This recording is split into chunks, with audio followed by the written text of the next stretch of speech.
Thank you so much. I want to start in the sort of broadest way possible.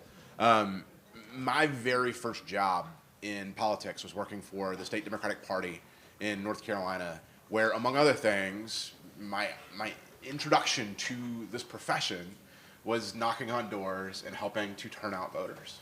And so I just want to turn to both of our panelists and ask you to give a little bit of background about yourself, but specifically talk about how you approach this work as an organizer. Sure. So I'm Mark Morgan, currently serving as the Deputy Political Director at the NRSC. This is my first stint in DC, the National Party Committee. Before this, I'd exclusively been a Wisconsin guy, mostly working at the state party there. So my first job in politics was in 2010, working as a field director for then candidate Sean Duffy for Congress in the 7th. Worked again as a regional field director, came back as a deputy political director, helped run the state field program, political director and state director for the RNC in 2016, and then ran the state party in 2018. So I just could not get enough of GoTV in Wisconsin or working at the state party in some capacity. So, I mean, I guess in terms of the way that I look at GoTV efforts and part of what informs kind of how I approach it is, you know, for us in Wisconsin, I think living through the cycle of, you know, very much from a field kind of, you know, old school perspective of turnout operations, then leading into, you know, being there and seeing turnout operations evolve for a single entity in a single state from, you know, how we did it in 2012, where it was kind of just show up in the last few months, to putting longer term, more multi-channel turnout operations in place there. So, you know, just kind of growing through that process, I guess, is where I come to it from. Great. So my name is Sandra Sanchez. I'm the Director of Digital Engagement at Voto Latino. We are a 501c4 organization. Recently we were a C3, but now we're a C4 into 2020. But I actually started my first job in politics was in 2013 when I was in college. I was working for NARAL Pro-Choice Virginia. So my experience comes mainly on the nonprofit advocacy side. I was the advocacy and communications intern, where we were working on the 2013 gubernatorial race in Virginia. So a lot of phone banking, a lot of door knocking. But since then I've become more of a digital person. So I became a digital consultant. I was even an individual giving specialist doing digital fundraising and organizing. So how I approach organizing is definitely from a digital perspective, especially working at Voto Latino, where we know that Latinos, especially young Latinos, are digital natives. So we really try to meet them where they're at. So that ask shifts perspectives a little bit. If we think about the kind of program that you're going to run this year, and you consider what that's going to feel like for the voter at the end of the line, how's it going to be different for them? What are they going to notice that's different from past campaigns? So for the Latino community, they'll be contacted. So we know in 2018, 49% of eligible Latino voters were not contacted by a political party or a campaign. And so the first thing they'll see is they'll actually be contacted. The other thing for Voto Latino is that we're meeting them where they're at. You know, we're meeting them online, we're meeting them over social media, we're talking to them through email and through SMS. And so for our community, they'll actually be contacted this year, and we'll be empowering them to go out to vote. And I think, you know, to add on to that, for us, one of the big shifts is, I think, really focusing on quality of contact over just quantity of contact. And I think, you know, a lot of times, especially when you look at older, you know, GoTV programs on our side of the aisle, it was really about volume, right? So, okay, so if we can afford 6 mail pieces and we get more money in, let's just hit them with a 7th mail piece. And eventually you're just, you know, littering a lot with these folks. So what is actually an effective way over the course of a long period of time to communicate with these voters on messages that actually motivates them to want to get out and vote, and not just, you know, repeated mail pieces or blanket contacts or volume. And then I think focusing on kind of the customer service aspect of it, right? Like, part of GoTV is about making it easier and helping facilitate getting that target audience out to vote. And I think focusing on that quality of how do we make it easier to facilitate this over just volume of contacts is a big change. You both described a sort of media mix that's a little different from the past. Can you get into a little more detail? Like, what do you expect to sort of lean on in terms of channels, in terms of pathways to talk to voters directly when you're trying to get them to show up at the polls? Yeah, so at Voto Latino, we're a digital-first organization. So we're going to focus mainly on digital. That's where we're going to put most of our time and money in, for sure. And so I think for us, it's really about meeting them where they're at, and figuring out what that message is, and figuring out what platforms they're using, right? Like we're discussing right now whether we're going to use dating apps as a way of GOTV and a way of voter registration. Yeah, this is probably kind of a non-answer, so I'll apologize. But I don't know that there's any one answer to that, and so much of it depends on your state. It depends on what the voting timeline actually looks like in these states, and it depends on what your target audience looks like and what you're hoping to accomplish. To me, GOTV audiences, when you're a candidate, a campaign, a state party, kind of fall into two categories. One is who are your voters who have regularly been consistent voters that are at risk of not showing up this time for whatever reason.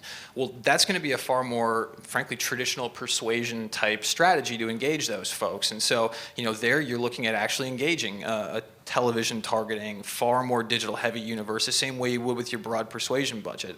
Then you've got the segment of folks who you're looking to engage who haven't had a consistent voting history, and maybe it's less about persuading them that this is the right issue, and it's more about facilitating and making it easy to vote. And in that case, again, it's I think you have to start looking at what's the frequency been of communication to these folks up until you want to start investing in GOTV. Where are they? Are they easy to reach on doors? I'm still a believer that doors are the best way to reach a human to motivate them and get them to vote. If they live in a place where people live about a mile apart from each other, I've tried to get people to go door knock there. They yell at me and they quit. And so you're going to have to find a supplemental way to be able to reach those folks. So, I think it's always starting with your audience, kind of see where the rest of your budget builds out, but know that, to your point, like no medium should be ignored. Any way that you can get to people, you should be using that to get to people if it's effective. Excuse me. Their rules are changing for some of the channels that you both described for. Sorry. The rules are changing for some of the channels that you both described as pathways to reach voters. And I'm wondering if you're thinking about that at all as you begin your planning. The uncertainty around, the ability to use social media, the uncertainty around how we might, be able to use text messaging or whatnot in the future. Is that part of your thinking now, or is it just something that you're moving forward and, you'll adapt your plans based on what the rules are when they come down? Yeah, I feel like when you're doing GOTV, you kind of always run head first until someone tells you can't do it anymore. I think you hit on two of the big ones. Social media obviously is going to have changes, particularly as it relates to how we utilize third-party data on social media. And it's I think that even more so than persuasion is incredibly important that you're being able to onboard and utilize custom audiences for this. So. I guess the way that we view it is, again, any one of these channels, you're always going to try to figure out where the optimized way to put your spend is, and until someone tells you that it can't be used or someone changes data onboarding, you're going to keep moving forward with it. And I guess, for us, what that means is it really does amplify the importance of if you're going to have a full-scale GOTV program, or if you're a candidate and you're relying on that program, you want to use multi-channel, but it is important that the one thing that's never going to get adjusted or ever going to get banned is having bodies on the ground who are motivating these folks at the door. So to me, the way we view that is that the baseline for that GOTV is always boots on the ground. Yeah. Yeah, so at VL we have a little bit of a different perspective since we are digital first, but I think when it comes to the question of social media and kind of like the future of it, I think we'll keep doing it until we're told to stop, right? But I think also Voto Latino does have a C3 arm in which we are on that civic engagement side where it's a little bit murkier, right? There are things that a political party might not be able to do, or a committee or a candidate, but as a C3 we can definitely do more of that, and that's been helpful. And I think for us it's really finding what those other channels are. Jokingly, like I say dating apps, but I'm low-key serious, like that is something we're going to look at until they tell us to stop, right? And so I think Mark is right in terms of like it's all about just keep doing everything as possible until you're told to stop, definitely. We're just in January, so you've got the whole year ahead to sort of plan and sequence your GOTV operation. I'm wondering if you could talk a little bit about the timing. How do you expect the distinct phases to unfold?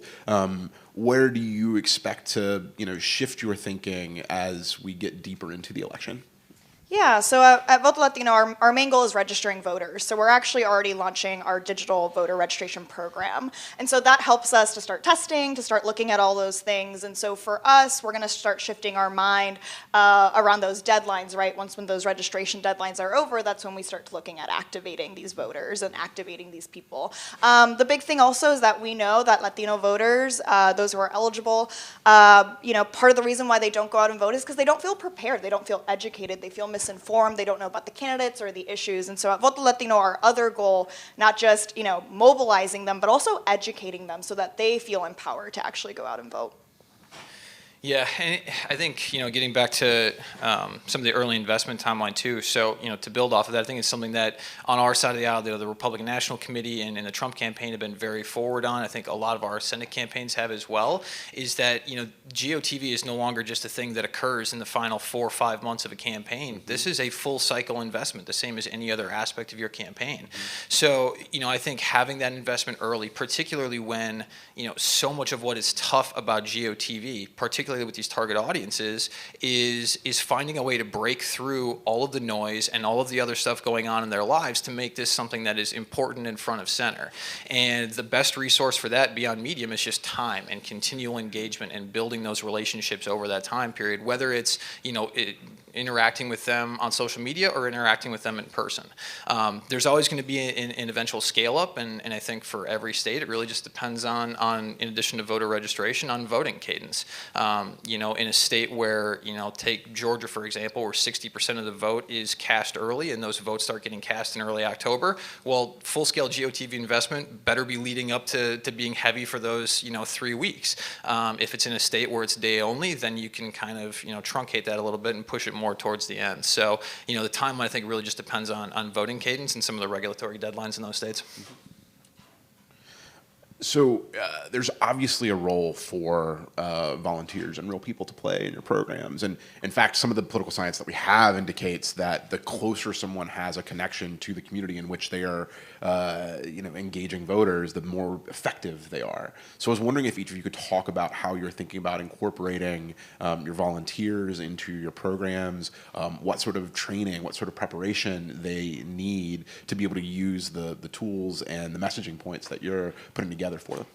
Yeah, so at Voto Latino, we definitely have our score of volunteers, which are Latino. They look like the community they're serving. They speak like the community they're serving. One of the big things, since we are digital first, is we focus a lot on hustling.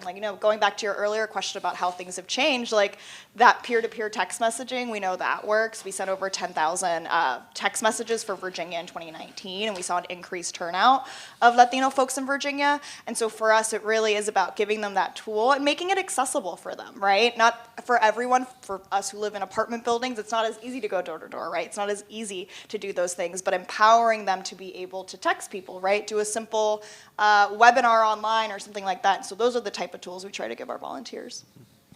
I think for us, it's training, and some of it is, I'm a big believer that especially in, door knocking programs and voter contact programs, it should be more of a choose your own adventure determined by the voter and not something that's, me in DC or someone in a campaign headquarters decides like this is our message, this is what we're delivering, that's it.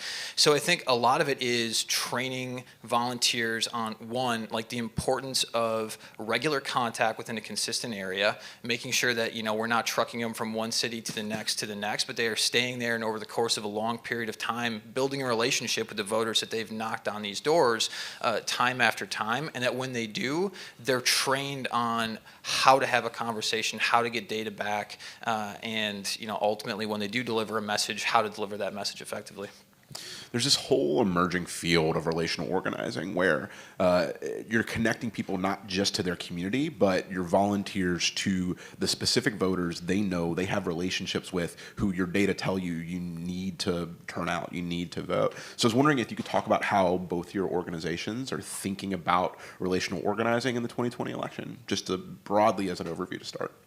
Yeah, so Voto Latino, we take relational organizing pretty pretty seriously, especially when it comes to the digital front. So we empower our volunteers to use things like Hustle for relational organizing, but also at Voto Latino, we have an app called Voter Pal, in which it allows people to register to vote themselves, but also allows them to go into organizer mode and register all their friends, right, through an app. We're actually about to launch our website at the end of the month, and that website will be super intuitive on people making their own events for phone banking, for canvassing, for their, empowering them to make those events rather than us telling them, hey, meet at 7 p.m. That's when, call time is. So it's we try to do that digitally for sure.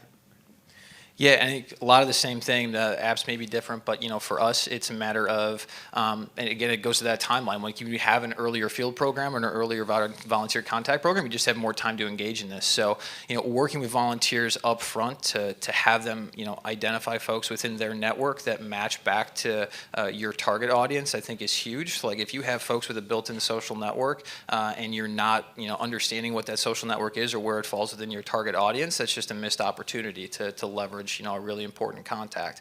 But then the other part of it is just spending that longer period of time to build out those relationships. Have these volunteers build out their own networks, track it, continue to engage it, whether it's voters or just growing the volunteer base itself. Yeah.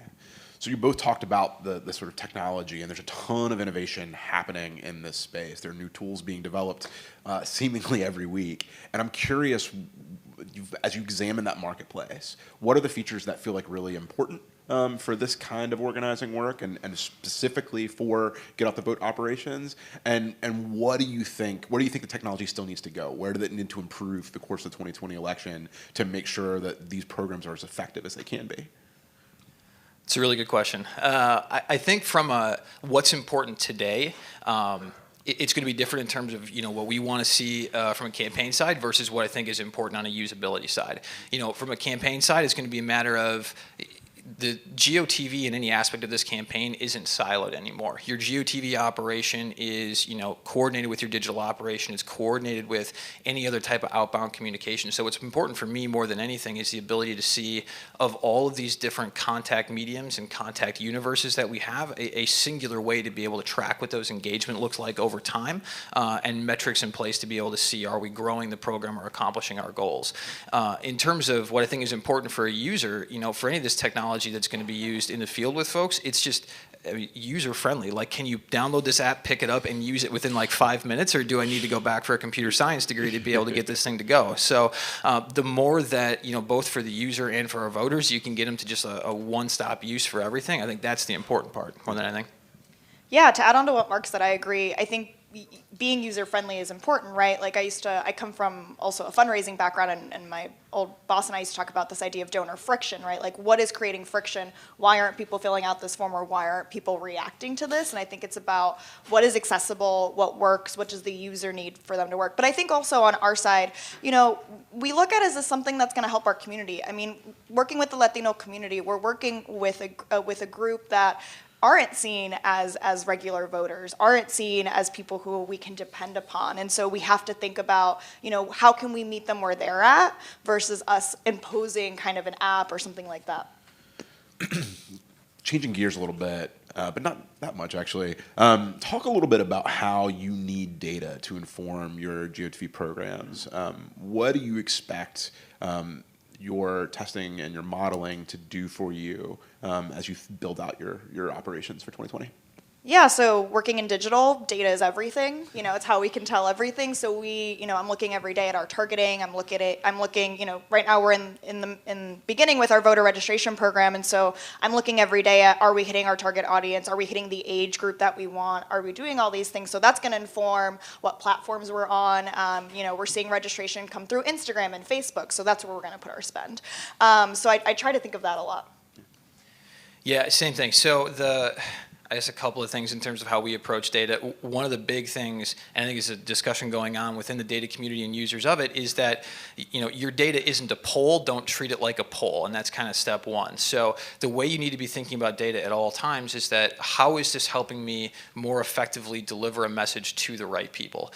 And I think the other misconception with data, and this is not so much within the political community, but I think outside of the political community, especially these past few years, is that the data itself is not it's not magical. Like, this data is not going to give you the key to winning the election. What data does is, the two biggest resources that we have to fight in campaigns is that we have an extremely limited amount of time, and most of us have an extremely limited budget compared to, where private sector investment would like to be.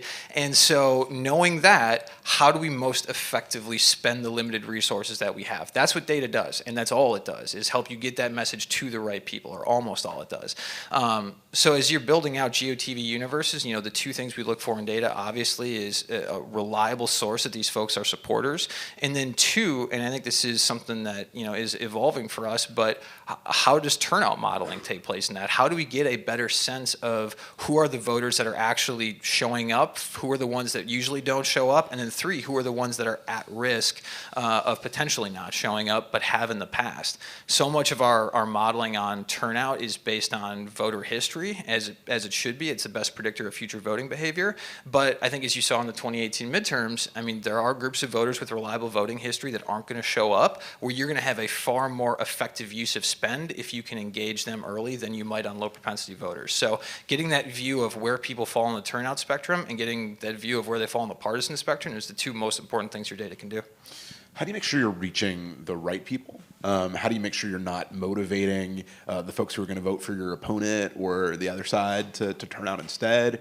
How do you think about reaching people who are not in your target universe with the types of programs that you're running? So at VL, since traditionally we have been a C3, we believe that democracy is best when everyone participates. So, we were focusing on our target, which is Latinos under 35. Mm-hmm. And so we didn't really, that was our goal. I think going back now that we're a C4, we're definitely, we're looking at messaging, we're looking at issue-based messaging, right? We're talking about immigration, we're talking about Trump's comments against our community and kind of, helping that to kind of determine who's coming in.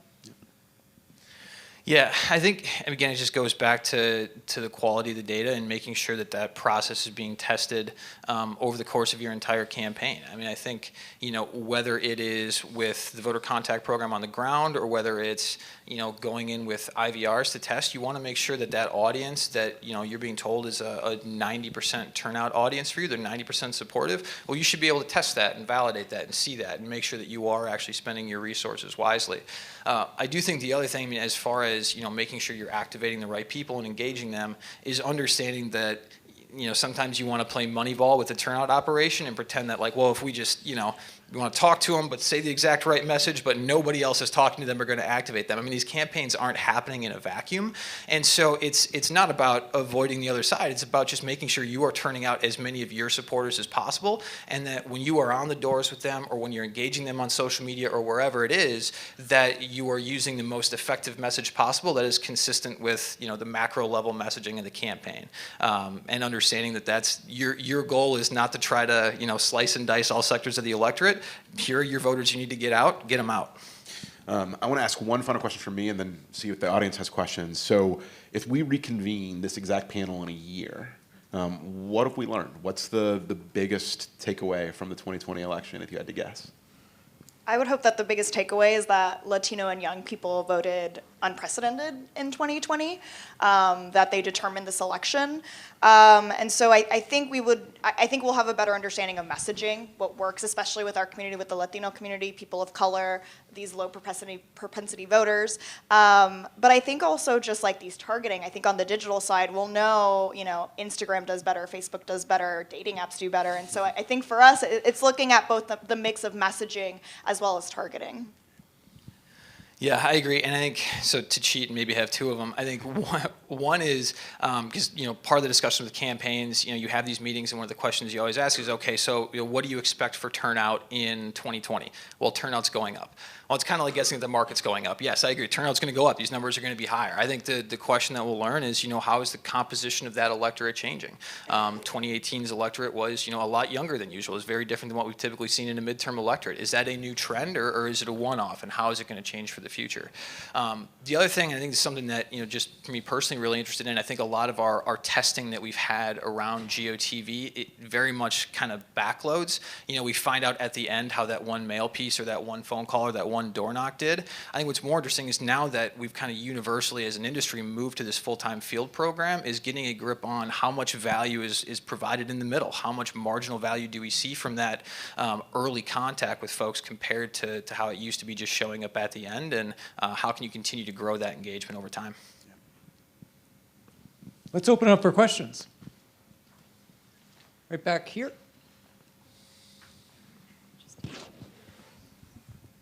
Hey, good morning. My name is Brian Woolert with Centro. I'm curious, with the concurrence of the U.S. Census this year, if that impacts any of your door-to-door strategies or voter registration. So census work is something very important to Voto Latino. So I would say 2020, our goals are voter registration and census. So it's a little bit hard. The census is not sexy by any means. And no one really gravitates towards talking about it because they don't really know that much about it. So for us, it's kind of figuring out that balance. So we are talking about them in tandem, but we are targeting them separately as well. Kind of the opposite. I mean, for us, I think that, the discussion of the census and what impact that'll have is, an important one, kind of long term. If you're at a campaign or a party committee, the world ends on election day in 2020. And so, for us, this cycle, I don't think that it impacts day-to-day operations. Peer-to-peer got a lot of love this morning from a number of the panels, so I'd love both of you to drill a little deeper into how and where you think peer-to-peer messaging is performing or not performing in GoTV, especially relative to just direct SMS. So there are two ways that I've seen it used really well, and I'm excited to see again how it does this cycle. And I think it's this cycle, unlike last cycle, I think we're investing in it early. Like, this is something that we're adopting right off the bat. I think, one, it's actually been really helpful as a follow-up tool. So not necessarily like an initial contact itself, but as a follow-up to a door contact or a follow-up to somebody engaging on your website or otherwise, just some way to kind of supplement that frequency of contact to voters, particularly as, if you're going door to door and talking to people about what issues that matter to them, this is a way to deliver just something kind of quick and discreet to them that's about that message as a follow-up, even if it's just a thank you. So it's a way to help build that relationship and drive whatever message it is home. And not just on SMS, but actually, some of the MMS, last cycle we've been able to use, particularly if I think iPhone, I don't know that Android had the functionality, but you could embed a video in there. And so, for us on the Walker campaign during early voting, after a follow-up contact at the door, they got a quick 10-second video of Governor Walker straight to camera saying, thanks for talking to us at the doors, really hope you'll get out and vote. And the other thing is, I think what's great about texting is that it helps you expand that reach. So what are the universe of voters that you're not going to be able to reach through other means, particularly if they're younger and maybe it's an unreliable postal code, but it's a more reliable cell phone number? That's a way to get a quick, go out, vote early. Here's a link to, vote.gop or whatever mechanism it is to get them either registered or get them information on how to get out to the polls. Is that using peer-to-peer, or is that using direct SMS? I think either or. So, is there a difference? It's actually part of the question is there a difference between peer-to-peer and SMS from the voter's perspective? It's a good question. I think it depends to an extent on the goal of the message and if there is, if there's going to be follow-up conversations. But we used exclusively peer-to-peer last time around, just because if people had follow-up questions or had follow-up concerns, at least there, appeared to be some type of organic interaction there. But I don't know. I guess broadly the effects, it's a good question. Yeah, so I love texting, both mass SMS as well as peer-to-peer. So at Voto Latino, we use both. So during GoTV in 2018, we had volunteers in Virginia do peer-to-peer using Hustle in Virginia, but we actually also use mass SMS. So we will send out reminders. We use it as a way to send reminders, to send, ask people if they need to find their polling place, and we send them those links. But also on the other side, I'm always the face of our SMS. You'll get a text from me if you text. But I'll be that person looking looking and seeing if people are responding, saying like, hey, I don't know where my polling place is. Oh, okay, well, here's the link. And so I think texting is really simple. It's really fast. It's really easy. And I think it's meeting people where they're at. People are opening text messages. I think the stat is over 90% of people over text messages. That's over email. That's better than at social media. And so I think texting is going to be imperative. And if I could just build on that as a respondent this time, the difference that I saw from using it in 2016 when it was still a very, very new piece of technology to 2018 was the reception that voters had to it. They expected it a lot more, and it became a place for some transaction to occur, right? I could follow up as a peer-to-peer text messenger with a voter who had a question about what their voter registration deadline was, or help them look up their specific polling place, which you can't really do as well with the mass texting. And to be able to build on what Mark said, to have those follow-up conversations, to be able to give voters that extra piece of information that they needed to show up, and to be able to build that relationship and trust with the voter that this is a real person on the other end of the line, and that you can have a genuine conversation with them, and this is like an authentic transaction. I think that that's a really important step forward in the field. Over here. Hi, I'm Malcolm Barber from Sage Media Planning and Placement. I just wanted to go more into depth about using dating apps for get out to vote purposes. Is it more effective to use dating apps for get out to vote purposes with women, because a lot of men in the 18 to 25 demographic use the swipe until you like philosophy and usually just skim right through the skippable ads? So we'll have this discussion in 2021 if you'd like. I don't know yet. So that's something that we're looking into testing this year. We didn't test that in 2018, but it's definitely something that we want to look into. But that's a great take on it. So yeah, so maybe we'll see better female turnout. We want Latinas to come out for sure. So hopefully we'll get them that way. I am sure that all of the sales teams at the dating apps are now really trying to figure out how do we drill into these profiles and now create whole different maps for our user base based on their politics. Matt, panel, thanks very